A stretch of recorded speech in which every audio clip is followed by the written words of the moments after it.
자, 이진숙 관련된 얘기 이 언니 거의 우리 무한 양파보다도 껍질이 더 단단하고 두꺼워요. 계속 패도 뭐가 나오는데 우리 PD가 이진숙만 팬다라고 썼길래 이진숙이 쓰는 돈이 팬다 사육비만큼 드는구나 네. 라고 봤더니 팬다보다 돈을 더 많이 쓰네요. 이진숙이 대전 MBC 사장일 때 회사 업무 차량을 타고 서울을 자주 오간 사실이 드러났습니다. 당시 업무 차량 운행 기록부를 보면 재임 2년 차일 때 서울을 127일 방문했거든요. 3일에 한 번 꼴이죠. 그 다음에 서울 운행 일수도 111일로 비슷합니다. 서울 방문했을 때 이진숙이 강남구 대치동의 자택 근처에서 법카를 자주 사용한 흔적도 발견됐는데요. 예를 들면 논현동의 고급 와인바에서 한 16번 정도 700여만 원을 법카로 결제를 했고요. 또 유명하다는 일식집을 한 10번 정도 방문해서 586만 원을 썼습니다. 이 언니가 이제 관용차까지도 막 갔다가 그냥 자기 퇴근할 때 심지어 대전에서 서울까지 퇴근하는데 그 차를 타고 왔다 갔다 했다는 얘기죠. 자기가 운전했을까요? 기사님까지도 당연하죠. 기사님까지도 그 먼 데를 데려다 주고 집에 가서 쉬었다가 일요일 오후나 월요일 오전에 데리러 간 건 아니었을까라는 생각이 듭니다. 기사님의 증언이 꼭 필요한 부분이죠. 청문회 때 기사님도 꼭 증인으로 출두가 됐으면 좋겠습니다. 근데 법카는 정말 대단하게 긁고 다녔군요, 모든데. 어저께 이제 관련해가지고 노래방에서 긁은 돈, 단란 주점에서 긁은 돈, 유흥 주점에서 긁은 돈, 요런 거를 말씀을 드리면서, 이거 도움이 불렀다라고 얘기를 했더니, 어떤 분이 악플에, 송 작가, 호스트 부르기에는 돈이 너무 적어! 라고 지적 아닌 지적을 해주셨어요. 여러분이 자꾸 이런 질문을 던지니까 제가 화력에 가한 정보를 미필적으로 이렇게 자꾸 흘리게 되잖아요. 기본적으로 노래방에서는 술 먹으면 안 돼요. 근데 노래방에서 술 안 먹고는 말씀드릴 때 50만 원대 안 나온다는 거죠. 반드시 술 먹었을 걸로 보입니다. 두 번째로 단란주점에서 술을 먹었다. 근데 70만 원 나왔어요. 근데 단란주점에도 도우미를 불러서는 안 됩니다. 그렇기 때문에 단란주점은 그냥 단란하게 술만 먹었다고 볼 수 있는 거죠. 근데 유흥주점 가서 먹었는데도 단란주점이랑 똑같이 나왔어요. 이렇다는 거는 호스트를 불러준 게 아니라 그냥 접객업소 언니들, 이른바 너트라고 불리는 언니들을 그냥 불러가지고 자리를 잡아준 거 아닌가라는 생각이 들어요. 그러면 이걸 어떻게 이해해야 되느냐? 급에 맞춰서 접대를 달리한 거라고 생각합니다. 본인이 혼자서 그걸 다 놀진 않았을 거고, 결과적으로 후배 기자들이라든지 뭔가 좀 급이 낮은 사람들은 2차로 노래방 가서 술을 좀 사주고요. 그 다음에 급이 좀 되는 사람들은 단란한 데를 데리고 갔을 거고, 그리고 급이 좀 되는 사람들은 유흥까지도 데리고 갔는데, 문제는 단란과 유흥의 계산서 차이가 30만 원밖에 안 난다는 거야. 원래는 많이 나요? 많이 나죠. 얼마나? 거의 배 정도 나야 정상이에요. 왜냐하면 이제 유흥주점은 접객원을 불러서 쓸 수 있기 때문에 접객원의 차지부터 시작해서 세금이라든지 주류세 이 모든 게 더 비쌉니다. 그렇기 때문에 이런 데 가갖고 70밖에 안 나왔다는 거는 굉장히 건전하게 놓은 거예요. 그래서 이제 많은 분들이 진숙이 언니도 우리 건희 언니처럼 승혜 일하던 술집 이런데 많이 갔을 것 같은데 막 이렇게 의심을 하시잖아요. 근데 그 영수증 안에는 없는 거죠. 그럼 여기서 제가 꿀팁을 드리겠습니다. 집에서 가정부라 일으키는 거 아닌지 몰라. 부인이 다니는 이제 그 술집에 카드 영수증을 보셨을 때 와인바나 부인이 다니는 술집이요? 부인 카드에서 와인바나 레스토랑 카페에서 긁은 금액이 100이 넘어간다 라고 이걸 보시게 되면 이건 100% 부인이 호스트바 가가지고 분바이 한 거다 요렇게 이해를 하시면 됩니다. 그러니까 이게 일단 아까 유흥주점으로 등록을 하게 되면 비용이 비싸요. 가격이 세게 나온단 말이야. 그리고 세금이 많이 나오기 때문에 대부분의 업소들이 와인바나 그 카페 같은 업소 이름으로 해갖고 대부분 사업자 등록을 합니다. 그리고 별도로 부르는 거죠. 그래서 어저께 제가 그걸 봤을 때는 진숙이 언니가 절대 호스트바는 가지 않았구나라고 생각을 했어요. 근데 오늘 뭐가 나왔죠? 강남 모처에 있는 와인바에서 700을 썼다는 거 아닙니까? 그죠? 이러면 그 집이 제가 보기에는 우리가 추정하는 그 업소일 수 있고 그 업소에 가서는 몰빵이 없습니다. 네. 아마도 분바이를 해갖고 거기서 술을 먹지 않았을까? 따라서 에이, 여기 16차례에 걸쳐서 700여만 원을 법인카드로 결제했대요. 16번에 700여만 원이에요. 이 아줌마는 이게 그래서 참 순진한 거예요. 이거를 가갖고 단순하게 거기서 와인만 먹으면 가격이 그거밖에 안 나온다니까. 근데 여기서 16번에 걸쳐서 700만 원을 결제하는 과정 중에 가격이 들쑥날쑥 할 거라는 거지.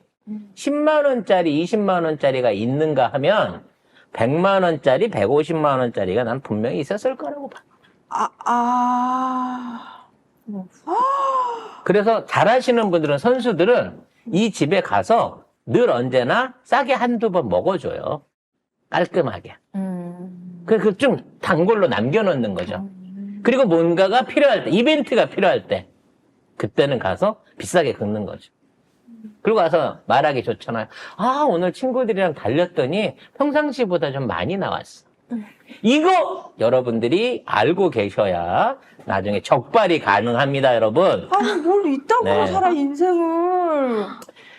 아무튼 강남의 비싼 와인바를 상습적으로 다니시는 여자친구나 부인이 계시다면 카드 명세서를 엄밀히 좀 보실 필요가 있다라는 생각이 듭니다. 꿀팁이네요. 근데 그것뿐만 아니라 지금 토요일 아침에 집 앞에 제과점에서 9,000원을 사용한 흔적도 많이 저기 나왔어요. 진짜 9,000원은 자기 돈으로 쓸 수 있는데 9,000원으로 관계회사 접대를 했을 건 아니잖아.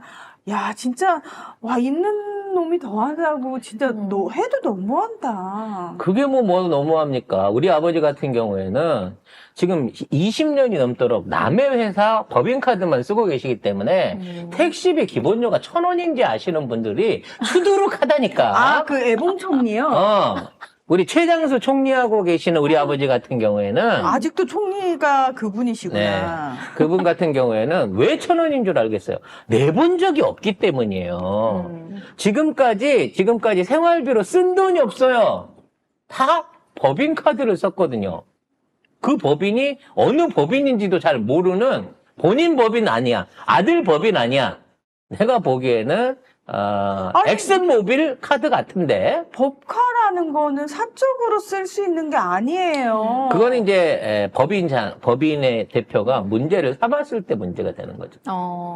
문제를 안 삼으면 문제가 안 되는 겁니다. 그 당시 MBC, 대전 MBC죠. 내규에 따르면 법인카드의 휴일 사용이나 골프 결제 등의 용도와 대상자 등을 자세히 적어야 하는데 이진숙은 관계회사 접대라고만 기재했거든요. 근데 이걸 문제 삼지 않았던 모양이에요. 그게 더 문제인 거죠. 그래서 이와 비슷한 게 이런 식으로 회사의 공공자산과 회사의 비용들을 지 멋대로 쓰고 다녔어요. 근데 한 번도 감사에 걸리거나 위법사항을 지적받지 않았다는 거지. 그게 더 문제가 됩니다. 가장 비근한 애로 최정우라고 그 전 포스코 회장이 있어요. 그 회장님이 진숙이랑 똑같은 짓을 했어요. 주말에 회사차를 끌고 다녔어. 그래서 그분이 어떻게 되는 줄 알아요? 벌금 500만 원 쳐맞았어요. 네. 포스코 회장님이 주말에 노는 때 또는 골프장 갈 때 차 몰고 다니다가 퇴임하고 난 다음에 포스코 회장이야, 포스코 회장. 그거 전용했다 그래가지고 벌금 500만 원 맞았다고. 그럼 얘는 얼마를 때려야 되는 거냐고. 아,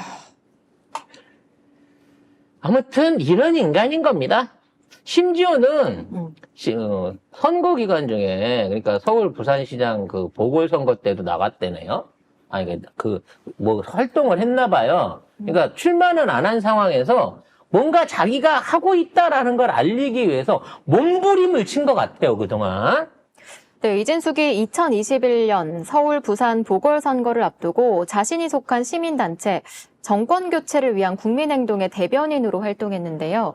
그때 문재인 정권을 파렴치 나쁜 정권이라고 비판하고 야권 후보들이 단일화해야 정권 교체한다는 내용의 광고를 신문에 게재해서 공직선거법을 위반했던 사실이 확인됐습니다. 그러면 이거 처벌받아서 무슨 선거직은 뭐 못 나오게끔 되겠습니다만 이와 같은 전례를 들어갖고 공직에서도 못 들어오게 해야 되는 거예요. 범법자를 왜 들여? 선거법을 위반하고 있는 이런 애가 방송을 만든다고 치면 대한민국 방송에 무슨 꼴이 되겠냐고. 근데 그런 비판이 나올까 봐 이진숙은 자기는 극우가 아니래요. 극우가 아니면 뭐 최우인가? 그 이진숙이 국회 과방위 서면 질의 답변서에서 본인은 극우가 아니라며 임명된다면 방송통신 정책을 책임지는 기관장으로서 공정하고 중립적인 자세로 업무에 임할 거라고 했습니다. 잘도 그러겠다니까. 법 하나 갖다 쓰지 말지. 응? 진짜 이진숙은 그동안은 그냥 가짜 쓰레기 기자 내지는 조직을 배신하고 노조원을 탄압하고 언론에 대한 편향된 시각을 갖고 있는 이른바 약간 고장난 언론인 정도로 우리가 생각을 했는데 정말 이 정도라고 치면요 이건 사람 아니에요. 쓰레기, 상쓰레기인데요. 지금 나온 의혹들만 다, 의혹이 아니죠. 실제로 이 논란부터 시작해가지고. 이건 팩트잖아요. 딴 사람이 쓴 걸 갖다가, 예를 들어 무슨 보좌관이 있었는데, 이진숙 모르게 대신 결제하는 이런 사안이 아니라고. 주말에 본인이 집 앞에서 제과점에서 9,000원 쓰셨다면서요. 그게 말이 돼요, 법카로? 그래서 이런 사안에 대해서 진짜 문제를 삼아가지고 이런 사람은 이번뿐만 아니라 어떠한 정권, 어떠한 시스템 하에서도 공직이라는 것 자체에 근처에도 못 오게 해야 되는 사람인 거예요. 정말 끔찍한 쓰레기 중에 상쓰레기입니다. 세상에. 이래놓고 이런 사람이 인터넷 검색만 해도 이라크 갔다는 거 나왔다는 이유만으로 무조건 종군기자 맞다라고 얘기하는 거는 어느 나라 법입니까? 그러니까 저희가 늘 소송에서 말씀드렸던 게 사람에 대한 평판을 법이 결정해서는 안 된다. 보편적으로 많은 사람들이 문제를 지적하고 있는 거 그리고 그러한 목소리가 나오고 있는 데 대한 원인과 결과에 대한 책임은 본인이 져야 돼. 그게 공인이라는 거잖아. 한사코 자기는 사인이라 그랬거든. 근데 지금 하는 거 봐봐요. 출세욕과 욕망에 똘똘 뭉쳐져 갖고 평생 동안 조작과 모략과 그 말도 안 되는 특혜와 편의를 혼자서 누려가면서 기득권을 누리려고 했던 정말 추한 할머니의 마지막을 우리가 보고 있는 거야. 그러면서 이진숙이 계속 하는 말이 그건 공직자 임명되기 전이니까 난 자유로운 몸이다라는 식으로 얘기해요. 뭔 개소리야. 그러니까 나는 이거 김건희하고 우리 같은 학원 다니면서 배웠나? 결혼하기 전에 일이니까 범죄가 상관없어? 결혼하고 범죄가 뭔 상관이야? 당신이 저지른 거는 범죄야, 횡령이야, 배임이라고. 다 토해내, 이씨. 재산도 많더만.